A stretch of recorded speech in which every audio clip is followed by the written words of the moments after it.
আসসালামু আলাইকুম প্রিয় দর্শক, চ্যানেল আই সংবাদে স্বাগত। আপনাদের সঙ্গে আছি আমি সামির হোসেন। বিস্তারিত সংবাদের শুরুতে জানিয়ে দিচ্ছি ফ্রেশ আটা ময়দা সুজি সংবাদ শিরোনামগুলো। লন্ডনে চিকিৎসাধীন বেগম খালেদা জিয়ার আগের চেয়ে ভালো আছেন। শুক্রবার শারীরিক অবস্থার বিস্তারিত জানাবেন চিকিৎসকরা।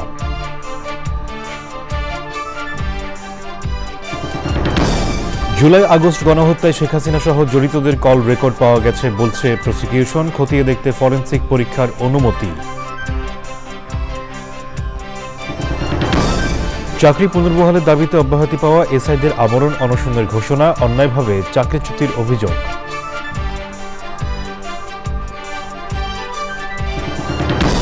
শীতে বিপর্যস্ত দিনাজপুরে ছিন্নমূল ও শ্রমজীবী মানুষের পাশে স্বেচ্ছাসেবী সংগঠন ট্রাই ফাউন্ডেশন। বিত্তশালীদের এগিয়ে আসার আহ্বান।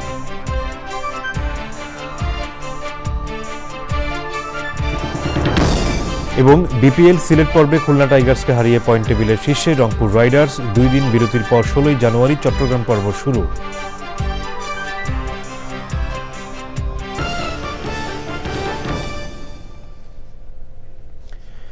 সংবাদ শিরোনামগুলো জানাচ্ছিলাম। এখনকার সংবাদ আয়োজন একই সঙ্গে চ্যানেল আইয়ের ইউটিউব চ্যানেলে এবং চ্যানেল আইয়ের ওটিটি প্ল্যাটফর্ম আই স্ক্রিনে লাইভ স্ট্রিম হচ্ছে।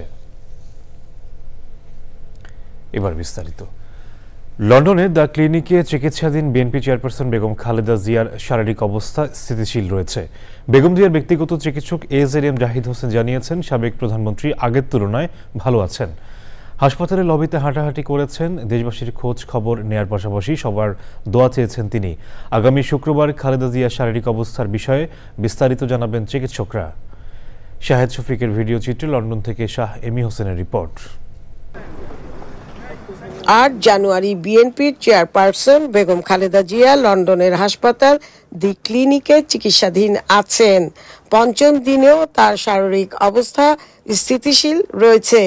খালেদা জিয়ার ব্যক্তিগত চিকিৎসক ডক্টর AZM জাহিদ হোসেন মিডিয়াকে জানান, পরিবারের সদস্যদের সাথে বেশ হাসিখুশিভাবে আলাপ করেছেন বেগম খালেদা জিয়া। বেগম খালেদা জিয়া দলের লোকজন যেন অহেতুক ক্লিনিকের সামনে ভিড় না জমিয়ে তার সুস্থতার জন্য দোয়া করেন। চিকিৎসকরা ওনাকে প্রতিদিনই ওনার স্বাস্থ্য পরীক্ষা করছেন এবং সেই অনুযায়ী পরীক্ষার রিপোর্টের উপর ভিত্তি করে কিছু কিছু বায়োকেমিক্যাল টেস্টও করানো হয়। তার উপর ভিত্তি করে পরবর্তীতে ওনার কিছু চিকিৎসার মধ্যেও বাংলাদেশে চিকিৎসা যা চলতেছিল তার সাথে সাথে পরিবর্তনও কিছু এনেছেন। চেয়েছে যাতে উনি দ্রুত সুস্থ হয়ে উঠতে পারেন, সেই জন্য আপনাদের সবাইকে অনুরোধ করেছেন এবং আপনাদেরকে ধন্যবাদ জানিয়েছেন। এদিকে যুক্তরাজ্য বিএনপি সভাপতি MA মালেক সাংবাদিক ভাই বোনদের উদ্দেশ্যে বলেন, ভিড় না জমিয়ে সবাইকে নেতৃত্বের জন্য দোয়া করতে অনুরোধ করেছেন। আগামী শুক্রবারের ভিতরে আপনারা ফাইনাল, যেটা আমাদের ডাক্তার বলেছেন, আপনারা ফাইনাল রিপোর্ট পাবেন। আমরা দোয়া কামনা করছি আপনাদের মাধ্যমে সারা বিশ্বের বাংলা ভাষাভাষী মানুষের কাছে এবং টোটাল মুসলিম উম্মার কাছেও আমরা দোয়া চাচ্ছি যে বেগম খালেদার জন্য আপনারা দোয়া করবেন। আজ 5মবারের মতো বেগম খালেদা জিয়ার এই ক্লিনিকে পরীক্ষা নিরীক্ষা চলছে। তার ব্যক্তিগত চিকিৎসক ডক্টর জাহিদ হোসেন আজকে প্রেস মিডিয়াকে জানান যে তার পরীক্ষা নিরীক্ষা চলছে এবং বোর্ড বসেছে এই হাসপাতালে। তবে খুশির কথা হচ্ছে, বেগম খালেদা জিয়া দেশবাসীর কাছে দোয়া চেয়েছেন এবং তিনি এই হাসপাতালের লবিতে হাঁটাহাঁটি করছেন। তিনি দেশের লোকজনের খোঁজ খবর নিচ্ছেন দলের লোকজনদের কাছ থেকে। দি ক্লিনিকের সামনে থেকে শাহ এমি হোসেন, চ্যানেল আই, লন্ডন। আন্তর্জাতিক অপরাধ ট্রাইব্যুনালের প্রসিকিউশন আদালতে বলেছে, জুলাই আগস্ট গণহত্যার অভিযোগে শেখ হাসিনা সহ জড়িতদের গুরুত্বপূর্ণ কল রেকর্ড পাওয়া গেছে। তবে ওই রেকর্ড অভিযুক্তদের কিনা তা পরীক্ষা করতে ফরেনসিক টেস্টের অনুমতি দিয়েছেন আদালত। তথ্য প্রমাণ পাওয়ার ক্ষেত্রে অসহযোগিতার কথা আদালতে বললেও পরে চিফ প্রসিকিউটর বলেন, ধীরে তথ্য প্রমাণ পাচ্ছেন, তবে তা অসহযোগিতা নয়। মাজারুল হক মান্নার রিপোর্ট। যাত্রাবাড়ির ইমাম হোসেন তাইম হত্যাকাণ্ডের গ্রেপ্তার পুলিশের এসি তানজিম আহমেদ এবং গাজীপুরের কোনাবাড়িতে হৃদয় হত্যাকাণ্ডের আসামি পুলিশ কনস্টেবল আকরামকে হাজির করার আবেদন করে প্রসিকিউশন। ওই আসামিদের 20 জানুয়ারি হাজির করার নির্দেশ দেন আন্তর্জাতিক অপরাধ ট্রাইব্যুনাল। সে সময় কিছু গুরুত্বপূর্ণ কল রেকর্ড পরীক্ষার করারও আবেদন জানানো হয়। শুধুমাত্র সাবেক প্রধানমন্ত্রীর না, অনেকেরই ভয়েস রেকর্ড বেশ কিছু সমর্থিত এবং অসমর্থিত বিভিন্ন রকমের অনলাইন থেকে শুরু করে এবং অপ্রকাশিত যারা ভবিষ্যতে রাজনৈতিক কাজে হয়তো বা তারা ব্যবহার করতে পারে এমন কিছু সোর্স থেকে আমরা এই ভয়েস রেকর্ডগুলো আসলে তার কিনা এবং জিও লোকেশনটা কি সেটা আরও যথাযথ তদন্তের জন্য আমরা এই কাজটি করছি। এডিকেটর ফরেনসিক রিপোর্ট দেওয়ার জন্য একটা নির্দেশনা চেয়ে একটা পিটিশন মুভ করেছিলাম। সমস্ত এভিডেন্সের ব্যাপারেই আমরা পার্ট করে তাদের কাছ থেকে ডিজিটাল ফরেনসিকের টেস্টের জন্য আমরা সেখানে পাঠাচ্ছি। এই মর্মে কোর্টের কাছ থেকে আদেশ নিয়েছি। তথ্য পাওয়ার ক্ষেত্রে সমস্যা হচ্ছে বলে আদালতে বলল, পরে এ বিষয়ে ব্যাখ্যা দেন চিফ প্রসিকিউটর। তথ্য সংগ্রহ চলছে, সুতরাং কাউকে এই মুহূর্তে আমরা দায়ী করা বা তাদের কারো বিরুদ্ধে ব্লেম করার মতো অবস্থায় আমরা এখনো যাই নাই। যখন আমাদের প্রয়োজন হবে, যদি কোনো সংস্থা সহযোগিতা না করে, আপনারাও জানেন যে আইনগত পদ্ধতি আছে সে ব্যাপারে ব্যবস্থা গ্রহণের। আমরা আপাতত কারো বিরুদ্ধে ব্যবস্থা গ্রহণ অথবা কাউকে দায়ী মনে করা এটা এখন পর্যন্ত মনে করছি না। জুলাই আগস্ট গণহত্যার বিচারের জন্য কল রেকর্ডগুলো গুরুত্বপূর্ণ বলে জানিয়েছে prosecution. Mazhur Haque Manna, channel I, Dhaka. চাকরিতে পুনর্বহালের দাবিতে সচিবালয়ের সামনে আমরণ অনশনের ঘোষণা দিয়েছে অব্যাহতি পাওয়া পুলিশের 40তম ব্যাচের শিক্ষানবিশ 321 জন উপপরিদর্শক। অন্যায়ভাবে চাকরি থেকে অব্যাহতি দেয়া হয়েছে বলে অভিযোগ তাদের। শহীদুল্লাহ রাজুর রিপোর্ট। সকাল 10:30 থেকে সচিবালয়ের সামনের সড়কে অবস্থান নেয় সারদা পুলিশ একাডেমিতে প্রশিক্ষণ চলাকালে শৃঙ্খলা ভঙ্গের দায়ে অব্যাহতিপ্রাপ্ত পুলিশের 40তম ক্যাডেট ব্যাচের শিক্ষানবিশ এসআইরা। চাকরিতে পুনর্বহালের দাবিতে গত 5 ও 6 জানুয়ারি সচিবালয়ের সামনে কর্মসূচি পালন করেন তারা।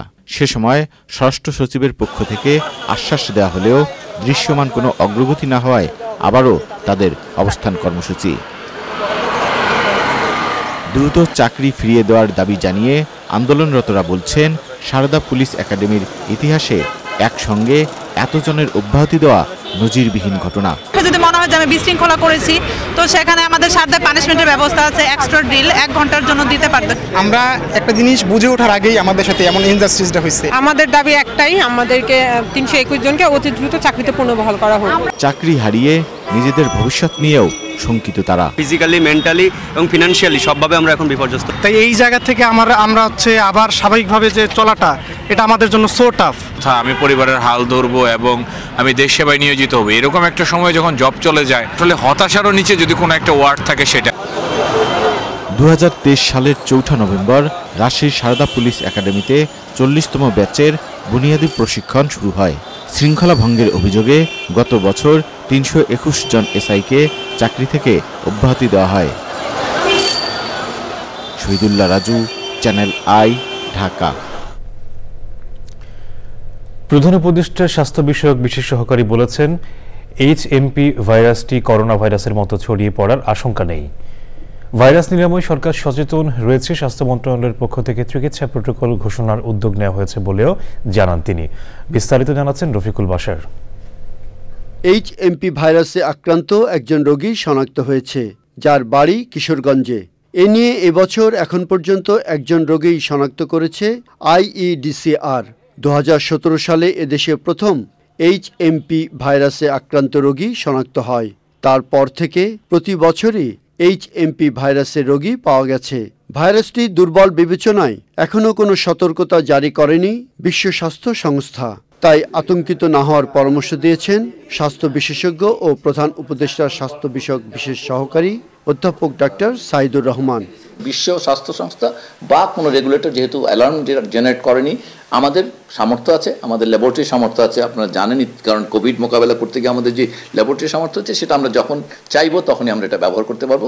কারণ যেই পরীক্ষা নিরীক্ষার মধ্য দিয়ে ভাইরাসকে আলাদা করা লাগে সেটুকু আমরা করতে পারি। অর্থাৎ এই মুহূর্তে সাধারণ মানুষের জন্য বার্তাটা হচ্ছে, কোনো রকম আতঙ্কিত হওয়ার মতো কোনো পরিস্থিতি তৈরি হয়নি। একেবারে চিকিৎসকের সাধারণভাবে একটি ফ্লু যেভাবে চিকিৎসা করেন সেভাবে চিকিৎসকরা করবেন। আপনারা এটা সাধারণ যে রোগ, জ্বর কমানো এবং অন্যান্য পরামর্শগুলো মেনে চলবেন। একটু পানি বেশি খাবেন, পুষ্টিকর খাবার দাবার খাবেন। এর বাইরে এই পার্টিকুলার ভাইরাসের বাংলাদেশে উপস্থিতি নিয়ে সাধারণ মানুষের আতঙ্কিত হওয়ার মতন কোনো পরিস্থিতি তৈরি হয়নি। বিশেষজ্ঞ কমিটি দিয়ে HMP ভাইরাস পর্যালোচনা করে চিকিৎসা প্রোটোকল ঘোষণার উদ্যোগ নিয়েছে স্বাস্থ্য মন্ত্রণালয়। এই রিভিশন যদি দরকার হয় রেসপিরেটরি ইনফেকশন হিসেবে ফ্লুয়ের জন্য প্রোটোকল আপগ্রেড করা যদি দরকার পড়ে আমরা একটা এক্সপার্ট টিম করে দেবো, এক্সপার্ট কমিটি এটা রিভাইজ করে আমাদের রিকমেন্ডেশন দিয়ে দিবে। আমরা মনে করি না যে মেজর চেঞ্জ হবে বলে এখানে প্রোটোকলে। স্বাস্থ্য বিষয়ক বিশেষ সহকারী বলেন, সাধারণ ফ্লু হিসেবে এই রোগের চিকিৎসা করতে হবে। শিশু, বৃদ্ধ ও জটিল রোগে আক্রান্তদের স্বাস্থ্যবিধি মেনে চলার পরামর্শ দেন তিনি। Rafiqul Bashar, channel I, Dhaka. তীব্র শীতে বিপর্যস্ত দেশের উত্তরের জেলা দিনাজপুরের মানুষের জীবনযাত্রা যুবথুবু হয়ে পড়েছে। হতদরিদ্র, ছিন্নমূল ও খেটে খাওয়া শ্রমজীবী মানুষ। এমত অবস্থায় একটু উষ্ণতা দিতে অসহায় মানুষের পাশে এসে দাঁড়িয়েছে স্বেচ্ছাসেবী সংগঠন ট্রাই ফাউন্ডেশন। বিস্তারিত শাহ আলম শাহীর রিপোর্টে। দীর্ঘ 20 বছরের ধারাবাহিকতায় দেশের বিভিন্ন জেলার পাশাপাশি দিনাজপুরে অসহায়, দরিদ্র ও শীতার্ত মানুষের পাশে দাঁড়িয়েছে স্বেচ্ছাসেবী সংগঠন ট্রাই ফাউন্ডেশন। 2 শতাধিক মানুষকে দিয়েছে শীতবস্ত্র, কম্বল। তীব্র শীতে গরম কাপড় পেয়ে কৃতজ্ঞতা জানিয়েছেন এসব অসহায় ও দরিদ্র মানুষ। আমরা কখনো পাইনি, আমরা পাইছি,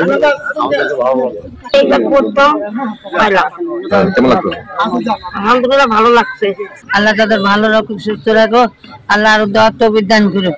শহরের চাউলিয়াপট্টিতে জনস্বাস্থ্য প্রকৌশল অধিদপ্তরের স্টাফ কোয়ার্টারের মাঠে ট্রাই ফাউন্ডেশনের সহায়তায় এই শীতবস্ত্র ও কম্বল বিতরণ করা হয়। প্রতি বছর এসব অসহায় ও শীতার্ত মানুষগুলোর পাশে দাঁড়ানোর জন্য ট্রাই ফাউন্ডেশনকে অভিনন্দন জানিয়েছেন স্থানীয় বিশিষ্টজনেরা। ট্রাই ফাউন্ডেশন এই শীতার্ত মানুষের পাশে দাঁড়িয়েছে, এই জন্য ট্রাই ফাউন্ডেশনকে ধন্যবাদ জানাই। কারণ প্রতি বছরই আমরা দেখি এই ধরনের আপনার অনুষ্ঠানের আয়োজন হয়ে থাকে এবং চ্যানেল আইও এটার সহযোগী। শীতার্ত মানুষের পাশে দাঁড়ানোয় ট্রাই ফাউন্ডেশনকে ধন্যবাদ জানিয়েছে প্রশাসনের কর্মকর্তারাও। যারা প্রান্তিক শিশু এবং বয়স্ক এবং খেটে খাওয়া মানুষ, তাদের এই যে শীতের জন্য যে কষ্ট, সেই কষ্ট লাঘবে ট্রাই ফাউন্ডেশন যেভাবে এগিয়ে এসছে, আমি বিশ্বাস করি এটি নিঃসন্দেহে মহৎ একটি উদ্যোগ। তীব্র শীতে দেশের প্রত্যন্ত অঞ্চলের শীতার্ত ও অসহায় মানুষের পাশে বিত্তশালীদের দাঁড়ানোর আহ্বান জানিয়েছেন ট্রাই ফাউন্ডেশনের সদস্যরা। শাহ আলম শাহী, চ্যানেল আই, দিনাজপুর। পৌষ বরণের গান, নাচ আর পিঠাপুলি ভরা মেলার মধ্য দিয়ে অনুষ্ঠিত হয়েছে সুরের ধারা পৌষ উৎসব। রাজধানীর লালমাটিয়া হাই স্কুল মাঠে আয়োজিত উৎসবে অংশ নেন সুরের ধারার এক ঝাঁক শিল্পী। লাইলা নওশিনের রিপোর্ট।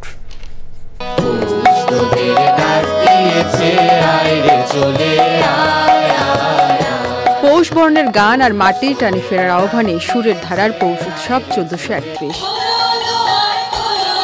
শুরুতে গানের তালে তালে র্যালি আর এক ঝাঁক শিল্পীর শীতের আগমনী গান। অনুষ্ঠানে ভার্চুয়ালি অংশ নেন সুরের ধারার প্রতিষ্ঠাতা বিশিষ্ট রবীন্দ্রসঙ্গীত শিল্পী রেজনা চৌধুরী বন্যা। আগামীতেও দেশের সাংস্কৃতিক পরিসরে এমন আয়োজন চালিয়ে নিয়ে যাওয়ার প্রত্যাশা বরেণ্যই শিল্পীর কণ্ঠে। সকলের সাথে মিলেমিশে পথ চলতে হয়, ভালোবাসায়, স্নেহে, সহমর্মিতায়। সে কাজটি আমরা ভবিষ্যতেও চালিয়ে নিয়ে যেতে চাই এবং আমি বিশ্বাস করি যে আপনারা আমাদের সাথে থাকবেন, আমরা আমাদের এই কর্মকাণ্ড চালিয়ে নিয়ে যাব। পরে প্রদীপ প্রজ্বলন করে আনুষ্ঠানিকভাবে পৌষ উৎসবের সূচনা করেন বিশিষ্টজনেরা। আমরা কখনো আমাদের শেকড়কে ভুলে যেতে চাই না। আমরা অবশ্যই বিশ্ব মানব হতে চাই, কিন্তু তার আগে বাঙালি হতে চাই।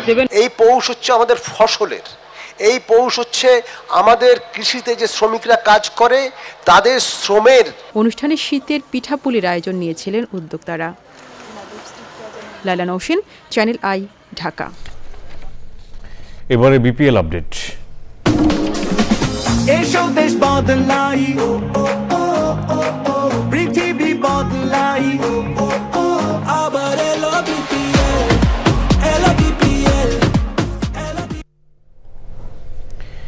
বিপিএল সিজন 11-এর সিলেট পর্বের শেষ ম্যাচে খুলনা টাইগার্সের বিপক্ষে 8 রানের নাটকীয় জয় পেয়েছে রংপুর রাইডার্স। টানা 7 জয়, 14 পয়েন্ট নিয়ে পয়েন্ট টেবিলের শীর্ষেই রইল নুরুল হাসান সোহানের রংপুর। সিলেট আন্তর্জাতিক স্টেডিয়ামে টস জিতে ব্যাট করতে নেমে 5 উইকেটে 186 রান তোলে টেবিল টপার রংপুর।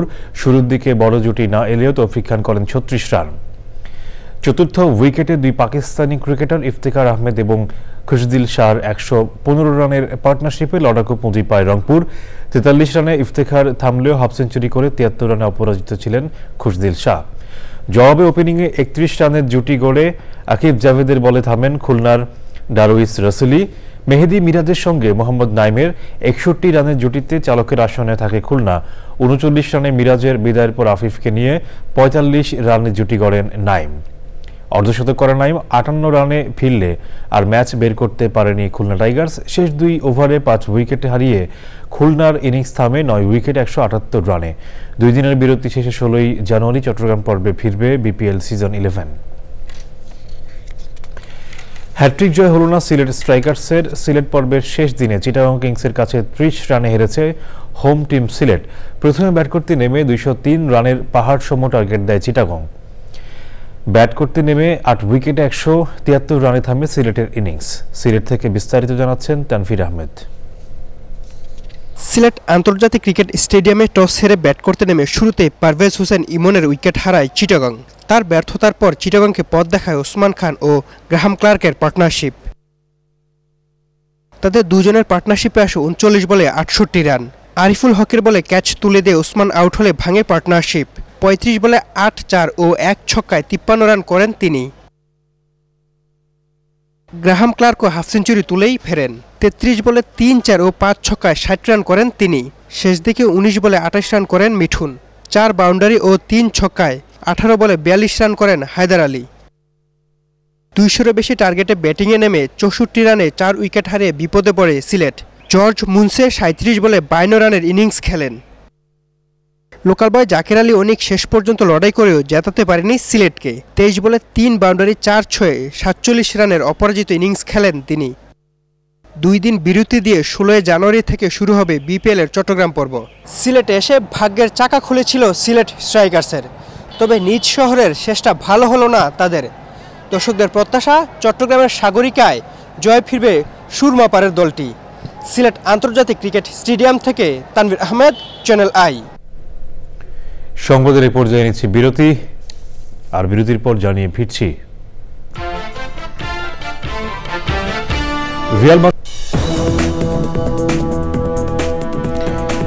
বিরতির পর আবারও আমন্ত্রণ। এই সপ্তাহের মধ্যেই গাজায় ইসরায়েলের যুদ্ধবিরতি চুক্তি হতে পারে বলে জানিয়েছে যুক্তরাষ্ট্র। তবে যুদ্ধবিরতির আলোচনার মধ্যেই গাজায় ইসরায়েলি হামলায় অন্তত ৪৫ জন নিহত হয়েছে। মার্কিন প্রেসিডেন্ট জো বাইডেন বলেছেন, ইসরায়েল হামাস যুদ্ধবিরতি চুক্তি কার্যকর হওয়ার দ্বার প্রান্তে রয়েছে। যুক্তরাষ্ট্রের জাতীয় নিরাপত্তা উপদেষ্টা জ্যাক সুলিভানও বলেছেন, শিগগিরই গাজায় যুদ্ধবিরতি কার্যকর হবে। এদিকে যুদ্ধবিরতির আলোচনার মধ্যেই গাজায় হামলা জোরদার করেছে ইসরায়েল। গাজার উত্তরাঞ্চলে বেশি হতাহত হয়েছে। ওই অঞ্চলে গত ১০০ দিনে ইসরায়েলি হামলায় অন্তত ৫,০০০ ফিলিস্তিনি নিহত হয়েছে।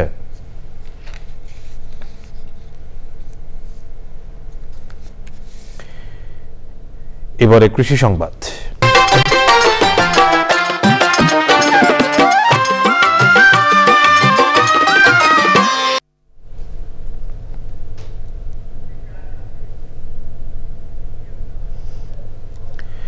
যশোরে প্রচলিত পদ্ধতি বাদ দিয়ে সমলয় পদ্ধতি ও আধুনিক যন্ত্রের সাহায্যে ধান চাষে কৃষকদের আগ্রহ বাড়ছে।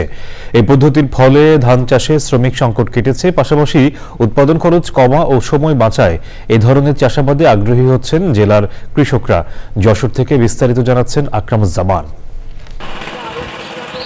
বড় মৌসুমে যশোরের সদর উপজেলা সহ অন্য উপজেলাগুলোতে বিশেষ কৃষিযন্ত্রের মাধ্যমে বেলে মাটিতে জৈব সার মিশ্রণে প্লাস্টিকের ট্রেতে বপন করা হচ্ছে ধান বীজ। ৩০ থেকে ৪০ দিন পর এই বীজ চারা রোপণের জন্য হয়ে উঠছে উপযোগী। পরবর্তী সময়ে রাইস ট্রান্সপ্লান্টার মেশিন দিয়ে সেই চারা সারিবদ্ধভাবে লাগানো হচ্ছে। যেমন এতে ধান বেশি হয়, রোগ ব্যাধি কম আসে, সার মাটি কম লাগে। মেশিনের মাধ্যমে লোক সাশ্রয় হয়, লাগানোটা ভালো হয়, সারি করে হয়। এটা মানুষের থেকে মেশিনই অনেক উপকার। প্রথমত লিভার খরচ বাঁচবে। আমরা এই প্রযুক্তি আমাদেরকে আসতেই হবে। দেশের খাদ্য নিরাপত্তা নিশ্চিত করতে সরকারের কৃষি প্রণোদনার অংশ হিসেবে জেলার ৮ উপজেলায় প্রায় ১০,০০০ হেক্টর জমিতে সমলয় পদ্ধতি ও আধুনিক যন্ত্রের মাধ্যমে ধান চাষ করা হচ্ছে বলে বলছেন কৃষি বিভাগ। চারা যেহেতু ট্রেতে করা হয়, সে ছাড়া ডাইরেক্ট মেশিনের মধ্যে লাগানো হয়, এতে কোনো চারা ইনজুর হয় না। এতে চারা খুব সহজেই মাটিতে ধরে যায় এবং সহজেই সে তার বৃদ্ধি অঙ্গজ বৃদ্ধি পায়। সমলয় পদ্ধতি ও আধুনিক যন্ত্রের মাধ্যমে বোরো ধান চাষের প্রকল্প পরিদর্শন করেন যশোরের জেলা প্রশাসক। একজন কৃষক শিক্ষিত ছেলে গ্রাজুয়েট হয়ে বিশ্ববিদ্যালয় পাশ করে এসে সে মেশিনের মাধ্যমে কৃষি ফার্মিং এর সাথে কৃষি এগ্রিকালচারের সাথে কমার্শিয়াল পদ্ধতিতে সে চাষবাস করবে। এখান থেকে সে নিজে যেমন উদ্যোক্তা হবে, নিজে যেমন আয় করবে, আরো পাশাপাশি 2-3টা ছেলেকে সে কিন্তু এখানে তার কাজে সম্পৃক্ত করতে পারবে। ধান চাষে সমলয় পদ্ধতি ও আধুনিক যন্ত্রের সম্প্রসারণে কৃষককে উদ্বুদ্ধ করতে নানা কর্মসূচি নেওয়া হয়েছে বলে জানান কৃষি বিভাগ। যশোর থেকে আকরামুজ্জামান, চ্যানেল আই। এবারে প্রকৃতি সংবাদ।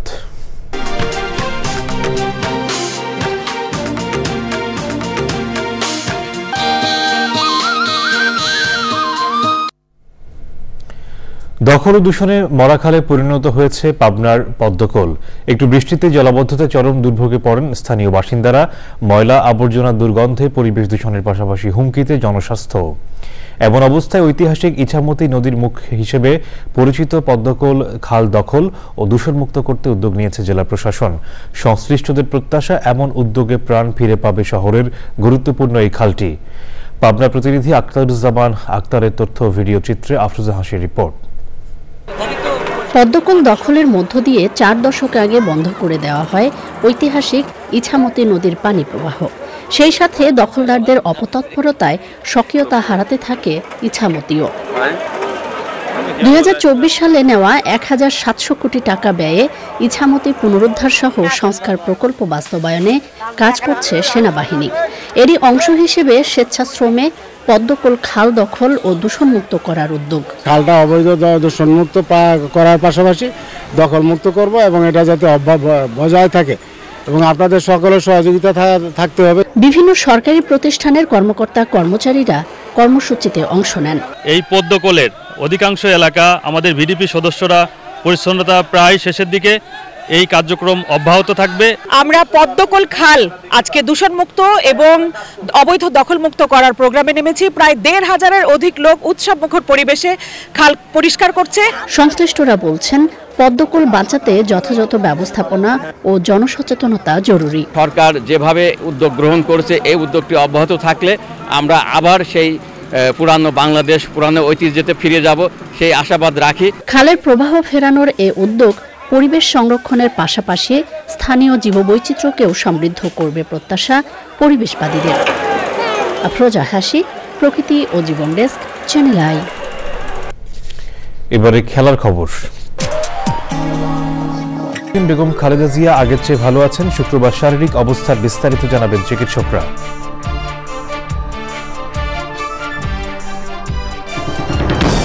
জুলাই আগস্ট গণহত্যায় শেখ হাসিনা সহ জড়িতদের কল রেকর্ড পাওয়া গেছে বলছে প্রসিকিউশন। খতিয়ে দেখতে ফরেনসিক পরীক্ষার অনুমতি। চাকরি পুনর্বহালের দাবিতে অব্যাহতি পাওয়া এসআইদের আমরণ অনশনের ঘোষণা। অন্যায়ভাবে চাকরিচ্যুতির অভিযোগ।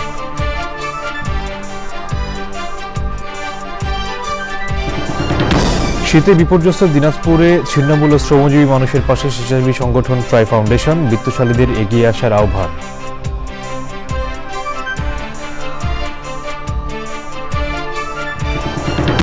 এবং বিপিএল সিলেট পর্বে খুলনা টাইগার্সকে হারিয়ে পয়েন্ট টেবিলের শীর্ষে রংপুর রাইডার্স। 2 দিন বিরতির পর 16 জানুয়ারি চট্টগ্রাম পর্ব শুরু।